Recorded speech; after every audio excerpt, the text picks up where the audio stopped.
After 5 years and an engagement, my fiancé's hurtful comment and doubts about marriage ended our relationship. This morning, his mother called me in tears. Dominic and I have been dating for little over 5 years, and we have been engaged for the past 8 months.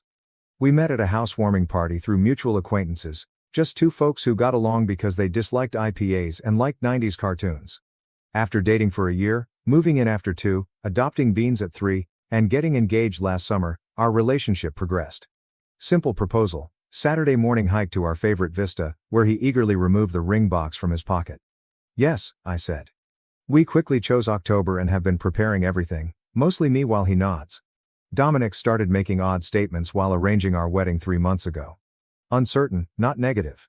When I showed him various places, he'd say, "That's a lot of money for just one day," or, "Do we really need to invite all those people?"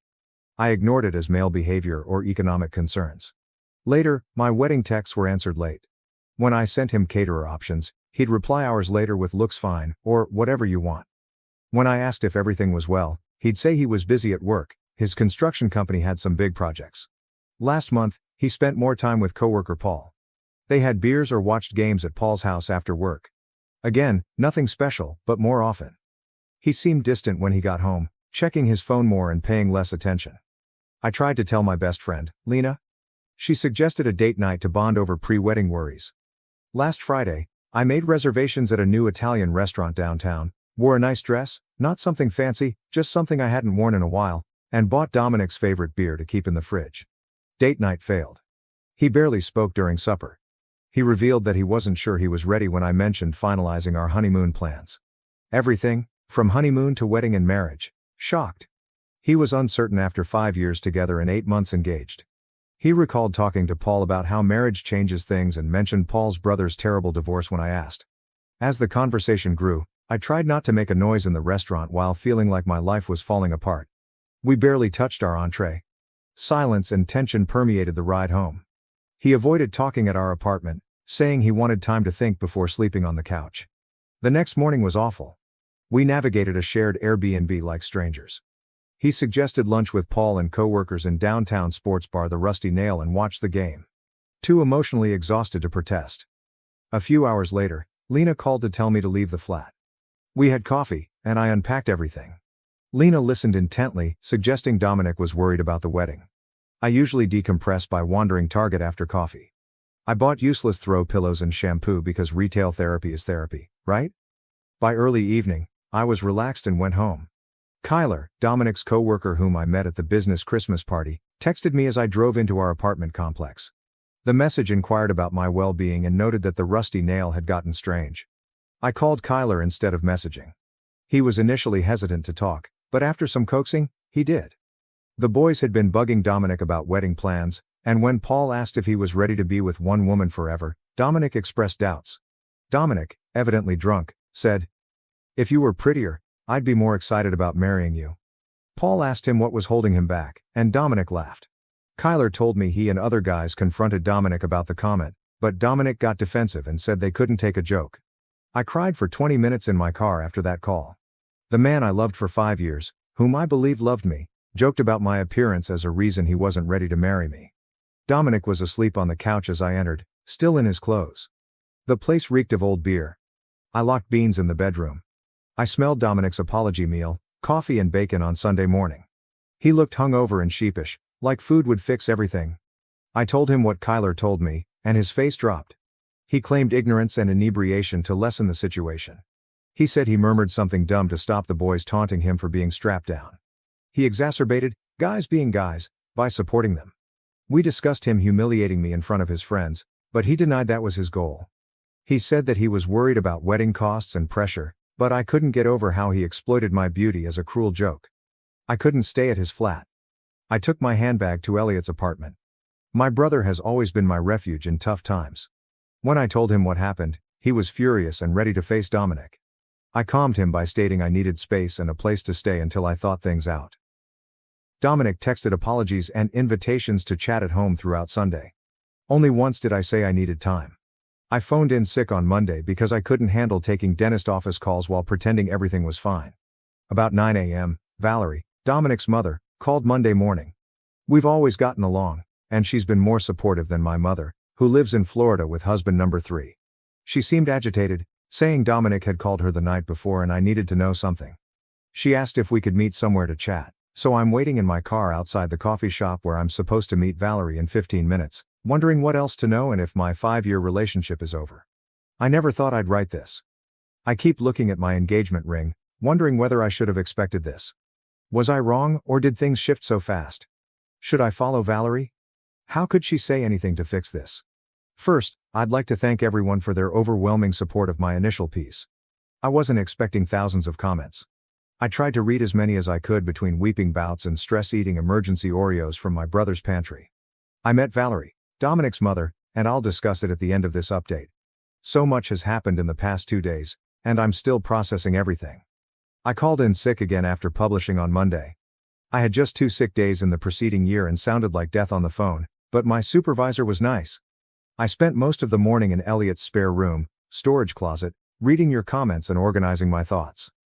At lunchtime, Lena brought sandwiches from a deli near her hospital. Despite not eating since Sunday, I forced myself to consume a few bites. Lena softly reminded me I couldn't ignore Dominic forever. We lived together, shared accounts, and had to talk. She was right, I couldn't stay at my brother's place forever, especially since Elliot's girlfriend was coming over for dinner. I didn't want to be Taco Tuesday's sad third wheel. I took a shower, grabbed one of Elliot's hoodies, don't judge, it felt wonderful, and drove home after Lena left. I practiced my speech the whole time. I would remain calm, adult, and receive answers without yelling or crying. Dominic's truck was in our parking spot when I pulled in. He should have worked. My stomach knotted as I approached our second-floor apartment steps. I opened the door to find him on the couch in sweatpants, looking exhausted, surrounded by wedding planning binders I'd made over the last 8 months. Little Trader Bean snuggled with him. He was surprised and relieved to see me and stated he was taking personal time off. He was probably reviewing all the wedding preparations to figure out how he bungled it so badly. I stood by the door, not ready to sit next to him, and told him that wedding plans wouldn't change his mind. We had a long, difficult conversation. He apologized again for the bar comment, calling it terrible and not believing it. He said he was trying to appear cool in front of his buddies when I asked why he would say something he didn't believe, which made me even angrier. Before the bar incident, I reminded him during dinner that he had misgivings about our wedding even when sober. He admitted to being anxious about a late work assignment, Paul's marriage horror stories, and our wedding money. He didn't tell me his problems until they exploded in the worst way. As we talked, he revealed a new fear, becoming his father. Dominic rarely talked about his father, who left him at 12 after having an affair with a coworker and moving to Arizona to start a new life. Dominic had always said it didn't bother him, but he now admits he was worried about a genetic predisposition to cheat or abandon his family. I explained that he was not his father and that genetics do not affect relationships. His comment was telling. He wondered if he could pledge eternity when it seemed impossible from his childhood. He hesitated to say he had spoken with Kyler when I asked if he had told anyone else. Since Kyler joined the group, they had become closer, and Kyler had relationship troubles. This explained why Kyler called me about the bar incident. He knew Dominic's concerns. When I asked Dominic about his problems, the conversation soured. He was honest. He was scared, anxious, and unsure about marriage while loving me. He said he kept thinking about how his parents were happy until they weren't and didn't want to put us in that situation. I wondered why he hadn't spoken up sooner. He said he was afraid I wouldn't think he loved me enough. I saw the irony. Hiding his anxieties created the situation he wanted to avoid. I inquired if his joke about my appearance was a genuine lack of interest, and he said he'd always thought I was gorgeous. He mentioned our first meeting at the housewarming party and my green sweater and his terrible beer pong skills. He said he made the comment out of insecurity and a desire to look in control in front of his friends rather than stuck. I asked a crucial question as we talked. Were his doubts against marriage in general or just marrying me? His sluggish response told me everything. He finally admitted that he was worried about marriage and commitment but also about our long-term compatibility. This hurt more than comments about my beauty. He was still unclear if we were compatible after 5 years. He explained how we had evolved since our early 20s. My increased need for preparation versus spontaneity and his abandoned hopes of launching a business. He asked if we had grown closer or apart, even though I told him partnerships change. I was emotionally weary by then. I told him I needed time to think about his public humiliation, secret fears, and now our compatibility anxiety. He told us to try therapy or couples counseling, but I insisted on separation. He noticed my phone vibrating as I packed more clothes. I found 3 Valerie missed calls. With everything going on, I forgot about our coffee date. Dominic looked worried after I mentioned this. My mother called crying the morning before, stating she needed to talk about something urgent. After calling her Sunday night, he replied clearly. When I asked what he told her, he was pale and reluctant to look at me. He made vague references to their fight and his doubts, but I was dubious. When pressed, he said he couldn't explain and suggested I ask his mother. I called Valerie after leaving. She reacted instantly, worried I hadn't attended our meeting. I replied I was with Dominic at the flat. She requested that we meet promptly since she had important news. Her voice seemed strange when I mentioned being with Dominic, which reinforced my fears that I was missing something essential.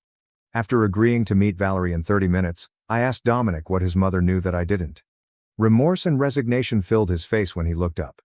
He said he should have told me anything and suggested I go to his mother, promising to leave when I returned. I rapidly packed a week's worth of clothes, toiletries, and my laptop. Dominic told me he loved me at the door, but I said love isn't enough. Karina, Dominic's sister, called me on my way to Valerie. She was worried about Dominic and me after hearing from Paul about the bar situation and seeing that Dominic wasn't responding to her texts when their mother was unhappy. Karina looked surprised when I told her I was meeting Valerie and asked if it was about Maria. Name struck me like a truck. What about Maria? Karina's horror and hasty retreat suggested she had accidentally revealed something significant. She apologized and recommended me to listen to Valerie, but refused to elaborate despite subsequent attempts. Valerie was waiting at a window table when I entered the coffee shop parking lot. She had red, puffy eyes. I thought what she would say would change everything. My phone buzzed with a text as I reached her table. Dominic said, "Whatever my mom tells you, please remember that I do love you. I just got scared and made terrible mistakes. I'll understand if you can't forgive me." I put my phone away, breathed deeply, and sat across from Valerie. Second update. Thanks for supporting my earlier posts. Reading your comments is comforting and overwhelming. Many of them have gone unanswered, but I read them and appreciate the advice. Lena's flat is my new writing spot. I hated returning to Elliot's or our apartment after meeting Valerie yesterday. Lena's pull-out couch is slightly cozier than Elliot's storage room futon. Pepper, her cat, doesn't mind me bawling over my oatmeal at 2 a.m. The Valerie appointment. Where do I start? The coffee shop was packed on Tuesday afternoon. Computer-using students filled most tables at a nearby community college after classes. Valerie received a corner booth with high backs for privacy. She changed since our monthly family dinner 3 weeks ago. Her gorgeous hair was unkempt, and she wore no makeup. Valerie has always worn mascara and lipstick in my 5 years of knowing her. This is her routine, just like others need coffee to start the day. She stood and hugged me when I came, smelling like her lavender dryer sheets. Instead of a caramel with extra whipped cream, I requested a black coffee. It felt improper to order anything fun for this talk. After some awkward small talk, Valerie got to the point. Dominic broke down Sunday night and called her. She understood his concerns about commitment and becoming like his father, but Maria drove his behavior more immediately. I almost choked on coffee. Dominic's new project coordinator, Maria? What about the woman he mentioned briefly? Valerie hurriedly ripped a napkin into tiny pieces to explain Dominic's love for Maria over several months. Dominic told his mother there was no physical contact, but an emotional connection made him rethink our relationship. I sat there trying to understand this, feeling like the coffee shop was tilted. Creating a timeline in my head while Valerie spoke. Maria started working with Dominic around New Year's. I briefly met her at the March corporate holiday dinner. Dominic had already changed, he was more aloof, checked his phone more, and spent more time with coworkers. What I thought was more stress from his big task was more. When I asked Valerie why she was telling me this instead of protecting her son, she cried. As she explained, her marriage dissolution became clear. Before Dominic's father moved to Arizona with a coworker, there were months of alienation, harsh words, and staged disputes to create distance rather than face truth. She left me in the dark as Dominic took the coward's way out to avoid repeating the past. The bar comment became clear, not intoxicated folly, but a subconscious attempt to harm our connection so he didn't have to make the hard decision. We chatted for over an hour. Valerie recounted how she battled to save her marriage after finding the affair and blamed herself for not being enough. Before I parted in the parking lot, she said, "The hardest lesson I learned was that you can't make someone choose you. They either do or they don't, and anything in between is just delaying the inevitable." Afterwards, I stared at my phone in my car for a while. Dominic sent 3 more texts, all variations on "I'm sorry" and "I love you," but Maria was not mentioned, hinting that the truth was buried. I called Lena instead of responding and begged to stay at her flat. She did not hesitate or ask questions. She simply said she was setting up the pull-out couch and would pick up dinner on her way home. Everyone needs that kind of friend in a crisis. Finally, I wrote to Dominic. I know about Maria. Don't contact me again until you're ready to tell me the complete truth. I'll be collecting more of my things tomorrow while you're at work. I blocked his phone number for the night. I wanted time to think without his explanations. On her way to Lena's, Karina called. Valerie had overheard Dominic and Paul discussing the matter last Thursday. The chat confirmed and expanded on her information. She made her brother pledge to tell me the truth after the weekend. He had broken his promise. Karina's unwavering support amazed me most. Despite being Dominic's sister, she supported me. My relief was profound. I was worried about losing Dominic and his family, who had become like family to me. Lena's flat was perfect that night, a neutral space where I could exist without explanation. Dining on the living room floor. Her coffee table was covered in online class papers as we watched a baking competition we didn't understand. Its simple normalcy saved me during my emotional turmoil. I used my phone to relive 5 years of vacations, holidays, and everyday selfies with Dominic after Lena went to bed. Our engagement photos showed us smiling like lottery winners. I was mentally planning for the next day, going to the apartment while Dominic was at work, packing more stuff, possibly talking to the landlord about breaking our lease, when an unknown number texted me. Hi, Margot. This is Maria. I know you have blocked Dominic. Can we meet tomorrow? There's more to the story, which you should know. Only the two of us. My pulse raced as I glanced at the letter, wondering what else could be and why this woman would want to tell me directly. I scribbled a response after what seemed like an hour but was actually minutes. Where and when? Third update. First and foremost, I want to thank everyone for their overwhelming support in my previous posts. Your comments have helped me through restless nights more than you realize. Yes, I'm alive. Sometimes are easier. My visit with Maria went differently than expected. Probably impartial, we met at a little brunch establishment near the park. She was nervously checking her phone when I arrived. She seemed less polished and more human than at the corporate party. Her ponytail was messy, and she wore little makeup. Her unease caught my attention immediately. Shouldn't she have been more confident if she got involved with my fiancé emotionally? She kept fiddling with her coffee cup, avoiding eye contact. The talk presented two major surprises. First, Maria didn't know Dominic liked her until Paul casually mentioned it last week. She said she and Dominic worked on a project together, occasionally texting after hours but never violating limits. According to her, she never flirted with him or promoted anything other than friendship. She showed me their work-related messaging history and the occasional meme, nothing romantic or inappropriate. She had a 3-year boyfriend who occasionally joined them for happy hours. The second insight affected Paul. He was apparently intentionally causing trouble. Maria overheard him at work encouraging Dominic to consider his options before settling down, calling her someone who gets Dominic better than I do.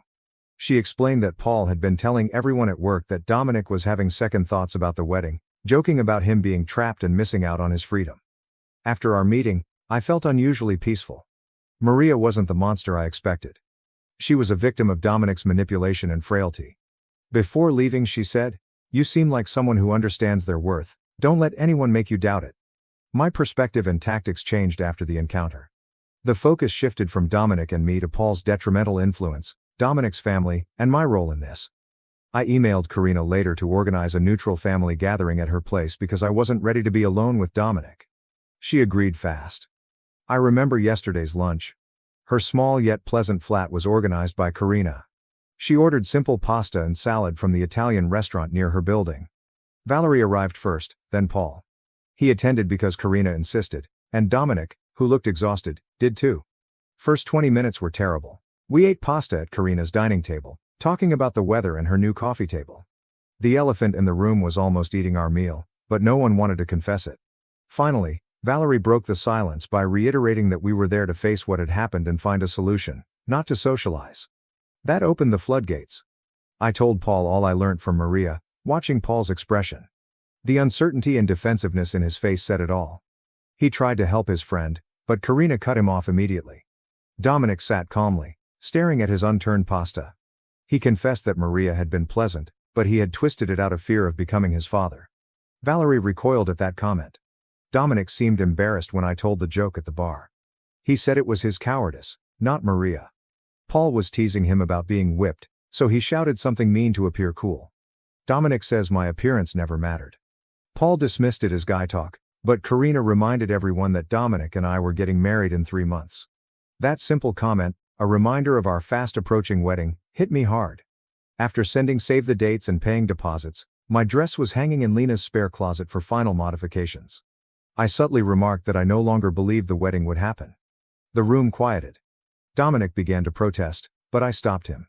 He stated he spent the week trying to figure out how we got here. I realized it wasn't simply Maria, that joke, or Paul's harm. Dominic was dishonest with me and himself. I said that I had ignored his lack of interest in wedding arrangements, his increased time with Paul, and his emotional isolation for months. I made excuses because it was easier than facing the truth, but I deserved someone who believed in me and didn't need a family intervention to figure out their feelings. Valerie and Karina said shut up, when Paul made a snarky remark about my drama. Dominic said he loved me but was frightened of messing up. He already had, I said. We talked for hours. There were tears, yelling, especially between Karina and Paul, and hard truths. Old wounds reopened and new ones formed. When everyone was emotionally exhausted at midnight, we had to cancel the wedding. Our 5-year romance ended. Not a fight or a dramatic exit, just a sense that something fundamental had broken between us. Trust. It might be rebuilt someday, but not for an October wedding, not with Maria still working at Dominic's company, and not with that joke lingering. Karina brought me back to Lena's and said my relationship with her and Valerie hadn't altered. She stated I was still family despite Dominic's actions. After returning to Lena's apartment, I sat on the pull-out couch in the dark, realizing that 5 years had passed, the wedding had been cancelled, and the future was unknown. Didn't cry right away. I made a list on my phone's notes app. Call the venue to cancel, the deposit is likely gone, return the ring, contact guests, relocate out of the apartment, change relationship status on social media. Past 2 a.m. Shuffled out of her bedroom, Lena. She heard me enter and checked on me. She sat beside me in the pull-out and threw her arm around my shoulders as I told her the wedding was off. We sat like that till daylight, not talking and just living in my new craziness. Dominic texted me this morning to meet to discuss the apartment lease, separating our accounts, and what to do with our shared furniture. So mature, so final. Elliot also asked when he could help me pack. My brother is always practical. My mother asked if she should cancel her flight to the wedding after hearing from one of my relatives who follows Karina on Instagram. My finger feels heavy with the ring. Twisting it unconsciously was a nervous habit I didn't realize. Nothing fancy, just a round diamond in white gold. Dominic chose it because it reflected our classic relationship. I called the venue this morning, ironically. The coordinator was kind but firm. The deposit is non-refundable so close to the date, $8,000 lost. Trips, new clothes, and outings have been cut for nearly a year. My cerebral half cringes at the waist, while my emotional side is indifferent about money. Karina texted me that she had found a photographer who might move our money to a future event. Valerie promised to tell relatives about the cancellation to avoid awkwardness. Small kindnesses afterward. Paul replied with a non-apologetic text stating things happen for a reason and I'd find someone better. I deleted it without replying. Maria wrote me a quick message apologizing and assuring me that nothing happened. Strangely, I trust her. Dominic's anxieties and Paul's manipulation seem to have made her collateral damage. Simple reminders like my wedding planning binder in my tote bag, our shared Spotify soundtrack for the celebration, and my laptop honeymoon research folder are the hardest. A lost future in small pieces. I went to work against Lena's advice to take a mental health day. Reddit browsing and overthinking appeared more distracting than answering phones and filling insurance claims at home. Coworkers have been surprisingly normal, either unaware or respectfully ignoring my puffy eyes and missing engagement ring. Tomorrow, Dominic and I will exchange keys and discuss the place at a coffee shop. Since my name is on the lease, he'll stay with his cousin until he leaves. Another practical discussion about leaving a relationship. Part of me doubts this. Last month, we debated reception music and tried different cakes. Separating kitchen appliances and disputing who keeps the PlayStation. Valerie stated at dinner, endings are rarely clean or perfect. Most of the time, they're messy, sad, and complicated. She should know. After Dominic's father left, she rebuilt her life, had 2 children, and found happiness. You wouldn't believe she'd been through so much looking at her now. Maybe there's hope. Now I'm taking things day by day. Tomorrow, I'll manage the flat and money. Next week, I'll start house hunting. The future after that is murky but real. Karina texted me to meet for coffee this weekend. She said her longtime family friend Kenzo had offered his holiday cabin if I needed a getaway to clear my thoughts. Dominic's family's unexpected help is much appreciated. Accepting Kenzo's offer is up in the air. Something inside me wants to process in peace. I understand I need Lena's realistic sympathy, Elliot's protective big brother energy, Valerie and Karina's complex allegiance right now. I'll stop using my wedding countdown app. Will not pin reception decorations or practice Dominic's surname signature. That future is over, but I'm hoping for something else. It's weird to write this final report from my new apartment. It's been 3 months since the family dinner that ended my engagement, 3 months of rebuilding my life in unexpected ways. Since several of you have requested an update, here it is. The good, the bad, and the unexpected. First, practicalities. After we broke up, Dominic left our shared flat within a week. Elliot and Lena helped me pack his possessions while he was at work, placing everything neatly labeled in the living room for him. It was strange to divide 5 years of shared existence into his and mine. The coffee maker he got for his birthday, the throw blanket I bought on our weekend trip to that small mountain town, and the framed photos we hung on every wall made the apartment feel hollow, like a stage set. After 2 more weeks, the leasing management let me out for a month's payment. To escape our relationship's ghost in every room was worth the money. Finding a new home was harder than planned. My single-person budget is tighter due to the bad rental market. My 1-bedroom apartment across town, farther from work, has a tiny balcony where I'm growing herbs in dollar store pots. The basil fades, but the mint grows. Against all odds, I saw that as symbolic. A financial adjustment. When planning for one, car insurance, streaming subscriptions, and even groceries become my responsibility. I now use coupons, buy store brands, use a spreadsheet, and think twice before ordering takeout. Growing up lessons I never thought I'd need at 29. Marriage merchants were surprisingly accommodating. The venue withheld our deposit but sent me a nice card wishing me happiness. The florist refunded half our payment despite their no-refund policy. In a shocking but thoughtful move, the DJ suggested his rehab working brother. I keep the engagement ring in its box in my dresser. Dominic advised me to keep or sell it because returning it was bad karma. Not sure what to do with it. I sometimes forget it's there, and other times I open the box and stare at it, wondering how something so small could have had so much potential. Social media had its own horror. I waited 2 weeks to update my relationship status to avoid questions. I completed it at 2 a.m. On a Tuesday, well-meaning friends asked, "What happened?" Distant relatives prayed, and former classmates I hadn't spoken to in years suddenly entered my direct conversations with phony fear that felt like interest. I wrote a brief, ambiguous comment about mutual decisions and requested privacy, then turned off notifications and threw my phone across the couch. Later, I posted a photo of my new apartment keys with the caption "New Beginnings." It got fewer likes than my engagement announcement, but it felt more authentic.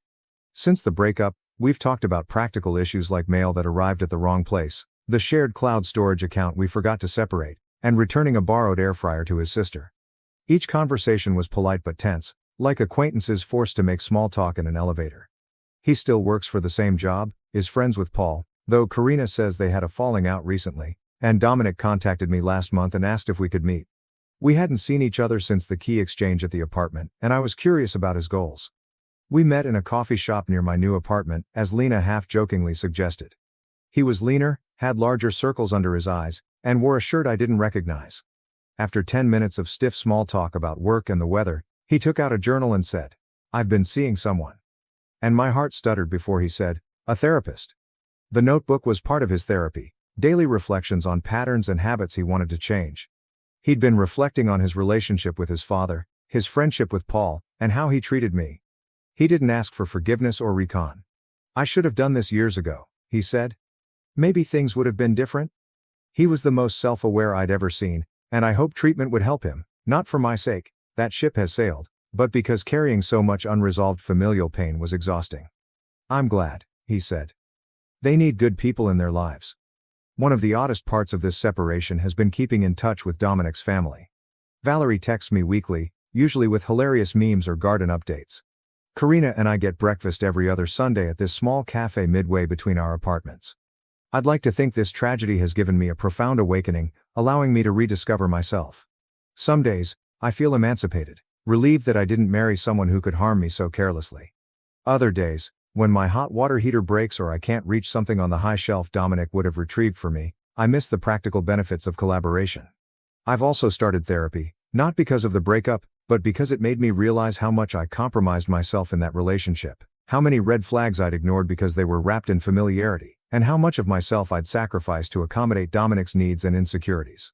My therapist suggested I restore some of my lost self.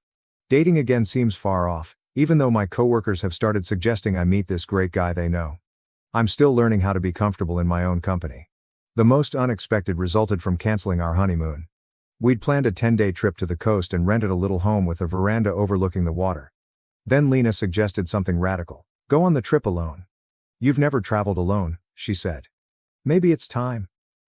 10 days alone in a lovely home designed for two sounded like the start of a tragic indie film, but the more I thought about it, the more appealing it seemed. I could wake up whenever I wanted, explore without limits, and read a book in one sitting. So I'm going to a honeymoon cabin alone next week. I've packed 3 paperbacks, downloaded several podcasts, and bought a new bikini for comfort rather than appearance. My mother thinks I'm crazy. Elliot offered to come with me, but I declined. Karina suggested I use a dating app to see who's out there. Perhaps, but probably not. I went grocery shopping the other day when our song played over the store's speakers. 3 months ago, I would have hidden in the frozen food department, holding back tears. This time, I felt only a faint ache, like if I was pressing on a bruise that had mostly healed. Progress, not perfection. I'll be honest, my new apartment's shower has unusual temperature fluctuations. I killed another basil plant yesterday, and I still occasionally text Dominic about something funny before realizing we don't do that anymore. Thank you for watching. If you haven't subscribed yet, please do so and hit the notification bell to stay updated with more shocking real-life stories happening around you.